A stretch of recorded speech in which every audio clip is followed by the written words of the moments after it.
జనంలో తిరుగుతానని చెప్పి ఆగిన దాన్ని మర్చిపోయినట్టున్నట్టున్నారు. గుర్తు చేయాల్సిన సందర్భం అది. అంతే.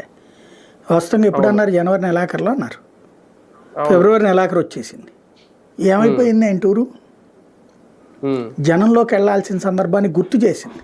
ఇక్కడ మనం ఏదో ప్రభుత్వ కార్యాలయం ఉద్యోగిలాగా పొద్దున వెళ్దాం సాయంత్రం వచ్చేద్దాం, రైల్వే స్టేషన్లో ఉన్నటువంటి టీసీ గారి లాగా ఈ టైం నుంచి ఈ టైంలో వరకే ఉంటాం మనం అనుకునేటటువంటి రాజకీయం జగన్ది. ఈవెన్ తను ముఖ్యమంత్రిగా ఉన్నప్పుడు కూడా టైమింగ్స్ పాటించేవాడు, పొద్దున వెళ్ళటం సాయంత్రం. ఇప్పుడు కూడా ప్రతిపక్ష నాయకుడిగా ఉన్నప్పుడు కూడా శుక్రవారం నుంచి వెళ్ళిపోయి సోమవారం దాకా సెలవు తీసుకుని మంగళవారం వస్తుంటాడు ఆయన. అదొక గవర్నమెంట్ ఎంప్లాయీ తరహా మనస్తత్వం అయిపోయింది ఆయన. రాజకీయాల్లో అది చాలదు.